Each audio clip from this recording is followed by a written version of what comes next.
Hello, good morning students. बेटा 12th class में अपने पास चैप्टर 12 चल रहा है वेक्टर। इसमें बेटा हम बेसिक कॉन्सेप्ट्स आपको बता चुके हैं। अब हम एक्सरसाइज स्टार्ट करते हैं बेटा 12.1। इस एक्सरसाइज में फर्स्ट क्वेश्चन देखिए। फर्स्ट क्वेश्चन आपके पास है if a is a non zero vector we are given that. ध्यान से समझिए, बहुत आसान टॉपिक है। ए वेक्टर जीरो वेक्टर नहीं है, कुछ भी हो जीरो वेक्टर नहीं है। के की वैल्यू बताइए और एक रिजल्ट्स दे रखा है बेटा के टाइम्स ऑफ ए वेक्टर का मैग्नीट्यूड इज इक्वल्स टू 1। आपसे बेटा ये बताया गया था कि m times of a vector का मैग्नीट्यूड क्या होता है, m का मैग्नीट्यूड और a वेक्टर का मैग्नीट्यूड। तो इसको आप क्या लिखोगे, k का मैग्नीट्यूड इंटू ए वेक्टर का मैग्नीट्यूड इज इक्वल्स टू क्या दिया आपको 1।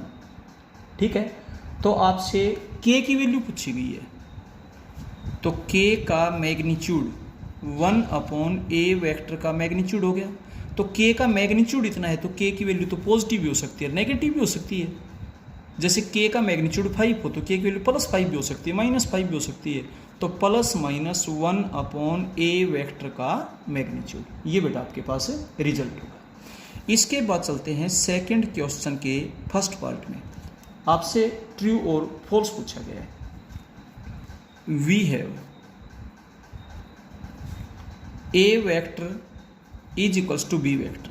ये दोनों वेक्टर इक्वल हैं, तो इक्वल की अगर डेफिनेशन को हम देखेंगे, now according to definition of equality, equality की डेफिनेशन देखेंगे तो इसका मतलब बेटा ए वेक्टर का magnitude is equals to b vector का मैग्नीट्यूड इज ट्रू। ये बेटा बिल्कुल सही है। इसके बाद चलते हैं सेकंड पार्ट में, तो इसका मतलब बेटा आपका रिजल्ट है वो यस आ जाएगा। इसके बाद सेकंड पार्ट में क्या दिया हुआ है, वी हैव ए वेक्टर का magnitude is equals to b vector का मैग्नीट्यूड दिया है। बट और दो कंडीशंस के बारे में हम कुछ भी नहीं जानते, क्योंकि इक्वालिटी की थ्री कंडीशंस होती है, जिनमें से ये तो एक ही हुई। But according to definition of equality we do not know about parallel and direction. आमीन कि ना तो डायरेक्शन के बारे में जानते ना पैरेलल के बारे में जानते, तो इसका मतलब ए वेक्टर और बी वेक्टर को इक्वल कहना बेटा गलत है। This implies that a vector is equals to b vector is not true. तो इसलिए बेटा जो आपका रिजल्ट है वो नो हो जाएगा यहाँ पर। इसके बाद हम चलते हैं इसके थर्ड पार्ट में। थर्ड पार्ट आपके पास दे रखे है वी हैव ए वेक्टर का magnitude is equals to b vector का मैग्नीट्यूड। मैग्नीट्यूड इक्वल हो गया, but we do not know about their parallel and direction. Therefore, we cannot say A vector is equals to plus minus B vector. Therefore, आपका result है वो बेटा no हो जाएगा। Clear है। इसके बाद हम चलते हैं क्वेश्चन नंबर थर्ड में। देखिए, ये आपके पास एक वेक्टर ए बी है, ए बी वेक्टर। इसको हमने ए वेक्टर से डिनोट कर दिया। Let A B vector is equals to a vector. तो बेटा अब हम इसकी लेफ्ट हैंड साइड लेते हैं, तो नेगेटिव ऑफ ए बी, आपके पास नेगेटिव ऑफ ए वेक्टर हो जाएगा। क्लियर है? और ए बी का जो नेगेटिव है वो क्या होगा? बी। तो आपने बताना है नेगेटिव ऑफ वेक्टर है, तो इसको आप बी ए वेक्टर भी बोल सकते हैं, is equals to negative of a vector. अब दोनों तरफ माइनस फिर से लगाइए, तो दोनों तरफ माइनस फिर से लगाएंगे तो negative of B A vector is equals to negative of a vector. अब बी ए का नेगेटिव क्या होता है? A B vector is equals to negative of a vector. और ए बी वेक्टर किसके इक्वल लिया था आपने? ए वेक्टर के इक्वल लिया था, नेगेटिव ऑफ ए वेक्टर। तो इसका मतलब आपने प्रूव कर दिया कि एक वेक्टर के नेगेटिव का नेगेटिव वेक्टर वही होता है। एक रिजल्ट बताया था, A B vector and B A vector एक दूसरे के नेगेटिव होते हैं। तो A B is equal to negative of B A, या B A is negative of A B. Clear है? ये है। इसके बाद हम चलते हैं क्वेश्चन नंबर 4। देखिए क्वेश्चन नंबर 4 आपके पास क्या बोलता है? A B C D is a parallelogram.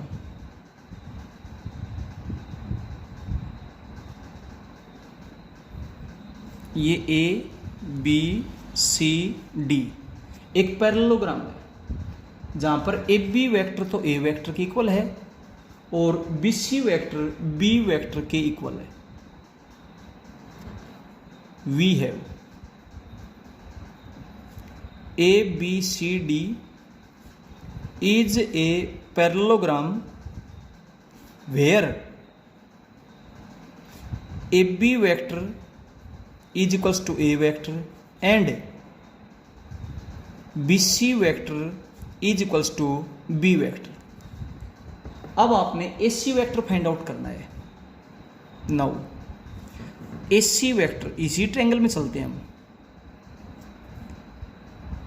Now ac vector is equals to A B vector plus bc vector in triangle A B C. Use triangle law of addition. Clear है? तो A B vector आपके पास क्या है? A vector, और B C vector आपके पास क्या है? B vector. इसके बाद आपने फाइंड आउट करना है B D vector, B D. Clear है? तो बी डी वेक्टर जब आप फाइंड आउट करेंगे तो बेटा आप वो ट्रायंगल लीजिए जिसमें बी डी आती हो। तो B C plus C D ले लेता हूं, B C plus C D. किस ट्रायंगल में चलिए आप? बी सी डी में। In triangle B C D use triangle law of addition. Clear है? अब बी सी तो आपके पास बी वेक्टर है, C D vector A B का नेगेटिव है, C D vector A B vector का नेगेटिव वेक्टर है। ध्यान दें, क्योंकि इसकी डायरेक्शन इधर, इसकी डायरेक्शन अपोजिट होगी, मैग्नीट्यूड सेम है, तो नेगेटिव वेक्टर की डेफिनेशन सेटिस्फाई करते हैं। तो बी सी वेक्टर तो ठीक है, सी डी वेक्टर को मैं negative of A B vector लिख सकता हूँ। A B C D direction opposite है। बी सी क्या था? वेक्टर बी, और ए बी वेक्टर क्या है? माइनस ए। ऐसा ही बेटा आपने प्रूव करना था। अब हम चलते हैं क्वेश्चन नंबर 5 में। ध्यान से देखिए क्वेश्चन नंबर 5 में क्या बोलता है? ए बी वेक्टर ए के इक्वल है, बी सी वेक्टर बी के इक्वल है, two adjacent side of a regular hexagon A B C D E F. Hexagon लेते हैं हम एक। देखिए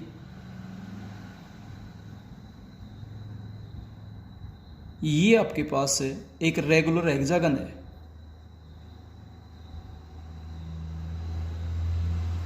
A B C D E F, A B C D E F is a regular hexagon. Clear हो गया। और इसके बाद बेटा वेयर ए बी वेक्टर को ए वेक्टर से डिनोट कर दिया, ए बी वेक्टर को ए वेक्टर से डिनोट कर दिया गया और बी सी वेक्टर को बी वेक्टर से डिनोट कर दिया गया एंड बी सी जो वेक्टर है उसको बी वेक्टर से डिनोट कर दिया गया। क्लियर है। अब आगे क्या बोलता है, आप वेक्टर सी डी बताइए। आपने सी डी वेक्टर बताना है, इसके बाद डी ई बताना है, इसके बाद ई एफ बताएंगे, इसके बाद एफ ए वेक्टर ये बताएंगे, ए ई वेक्टर भी बताना है और सी ई ये वेक्टर भी बताना है in the terms of vector A and B. सबसे पहले मैं ए सी को ज्वाइन करता हूं। क्लियर हो गया। Now A C vector, A C vector आपके पास बनेगा A B plus B C. Clear है। जब ये A B plus B C होगा तो ए सी वेक्टर आपके पास आ जाएगा a vector plus b vector. यहां पर आपने यूज किया है triangle law of addition A B C triangle के अंदर। क्लियर हो गया। अब ए सी वेक्टर आपके पास आ चुका। अब आप ए डी को ज्वाइन कर दीजिए, या ए सी आपके पास है, ये आपके पास, ये आपके पास बेटा। अब सी डी में चलते हैं। तो सी डी वेक्टर को आप किस तरीके से फाइंड आउट करेंगे देखिएगा। जो ए डी वेक्टर है ना वो इसका डबल है, ए डी वेक्टर इसके डबल के इक्वल है। Now A D vector is equals to 2 times of B C vector, क्योंकि ए डी बी सी के पैरेलल भी है और ए डी बी सी के ट्वाइस के इक्वल भी है और डायरेक्शन हमने सेम ले ली। तो इसका मतलब ये A D vector twice of b vector के इक्वल हो जाएगा। A D vector twice of b vector के इक्वल हो जाएगा। ये बेटा इसके पैरेलल भी है। क्लियर हो गया। अब ए डी आपको पता, ए सी आपको पता। अब इस ट्रायंगल में चलते हैं ए सी डी में। In triangle A C D, A C D triangle में चलेंगे तो आपको सी डी वेक्टर बताना है। सी डी, सी डी क्या होगा, C A plus A D, C A plus A D. C A C का नेगेटिव है प्लस ए डी वेक्टर।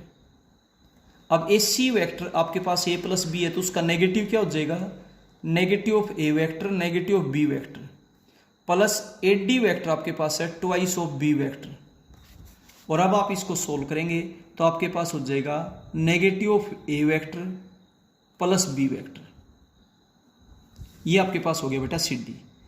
इसके बाद डीई, डीई ध्यान दें, डीई ए बी का नेगेटिव है, डीई ए बी का नेगेटिव है, डायरेक्शन अपोजिट है, मैग्नीट्यूड सेम है। तो इसका मतलब ये आपके पास नेगेटिव ऑफ ए वेक्टर हो जाएगा। इसके बाद आपने बताना है E F, E F vector. जो ई एफ वेक्टर है वो बी सी का नेगेटिव है। ई एफ और बी सी डायरेक्शन अपोजिट है, मैग्नीट्यूड सेम है, तो इसका मतलब ये नेगेटिव ऑफ बी वेक्टर हो जाएगा। इसके बाद आपने बताना है F A, F A vector. जो एफ ए वेक्टर है वो सी डी का नेगेटिव है, एफ ए सी डी का नेगेटिव है। तो सी डी का जब आप नेगेटिव करेंगे तो आपके पास हो जाएगा a vector minus B vector. ये आपके पास एफ हो जाएगा। इसके बाद आपने बताना है कौन सा वेक्टर बेटा, C D D E F F है, यहां तक हो गया। ए ई वेक्टर बताना है। इसके बाद जब आप ए ई ये वेक्टर बताएंगे तो किसी भी एक ट्रायंगल में चल सकते हैं। ए ई वेक्टर होगा A F plus F E.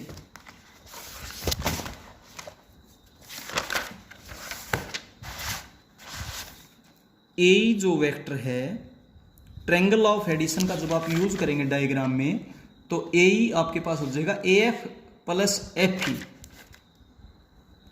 A F plus F E, A F plus F ई। अब ए एफ आपके पास क्या है, एफ ए का नेगेटिव होगा, एफ ए का नेगेटिव है, प्लस एफ ई एफ का नेगेटिव है, ई एफ का नेगेटिव है।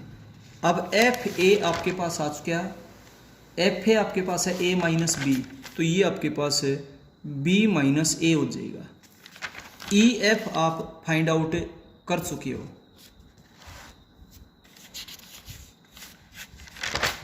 ई एफ आपके पास है माइनस बी, तो ये प्लस बी हो जाएगा। तो ये वेक्टर आपके पास हो जाएगा बेटा 2b माइनस ए वेक्टर। ये था आपके पास ए वेक्टर। इसके बाद है सी ई, तो यहां पर हमने triangle law of addition use किया है। Use triangle law of addition in triangle, कौन सी ट्रायंगल यूज की आपने, ए ई एफ के अंदर। इसके बाद आपने बताना है सी ई वेक्टर। सी ई अब आप देखिए किस ट्रायंगल में आता है, सी ई, मैं सी ई डी में ले लेता हूं। Use triangle law of addition in triangle C E D, इस ट्रायंगल में ट्रायंगल ऑफ एडिशन यूज करते हैं। तो आपके पास सी हो जाएगा C D plus D, C D plus D.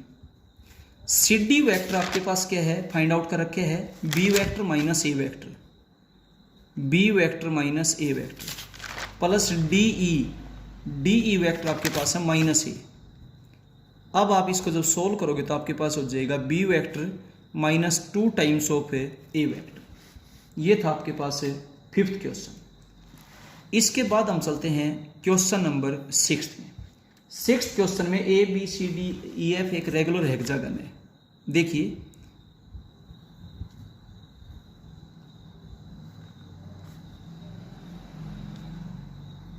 ये आपके पास A B C D E F एक रेगुलर हेक्सागन है। A B C D E F is a regular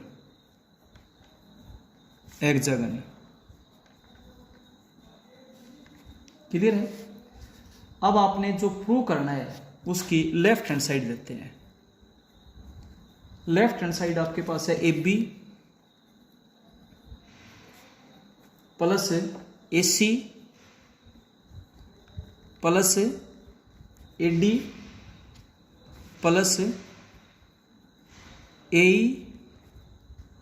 plus A F is equal to 3 times of A D. देखिए A B vector plus A C vector plus A D vector plus A E vector plus A F vector.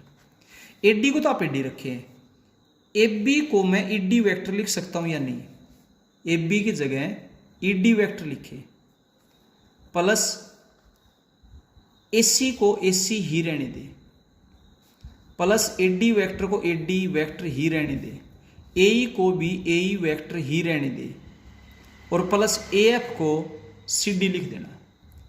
A F को सी D vector लिख दिया गया क्योंकि मैं A D में आना चाहता हूं तो इन दोनों ट्रायंगल्स में चलेंगे। अब देखिए ए सी प्लस सी डी को इकट्ठा कर लीजिए, ए सी प्लस सी डी ये दोनों वेक्टर इकट्ठे कर लिए। ए ई प्लस ई डी को इकट्ठा कर लीजिए, A E plus E D और plus A D vector as it is. अब ट्रायंगल ऑफ एडिशन यूज करोगे तो ये आपके पास ए डी वेक्टर हो जाएगा। ट्रायंगल ऑफ एडिशन यूज करोगे तो ये भी आपके पास ए डी वेक्टर हो जाएगा और ट्रायंगल ऑफ सॉरी ये ए डी वेक्टर है ये, तो ये आपके पास हो जाएगा 3 times of vector A D. Clear है। ये था बेटा आपके पास क्वेश्चन नंबर 6।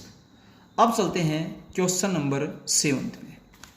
ध्यान से देखिएगा, क्वेश्चन नंबर 7 में prove that sum of all the vectors drawn from the centre of a regular octagon to its vertices is 0।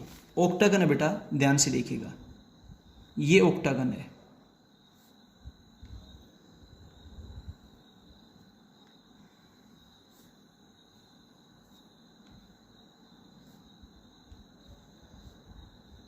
ये ऑक्टागन है बेटा, A B C D E F G H.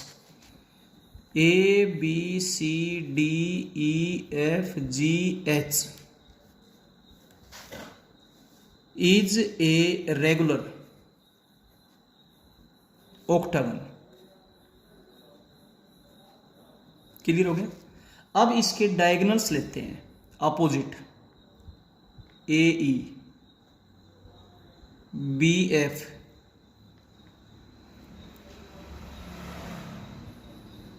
C G और H, और ये सभी O point पे मिलते हैं।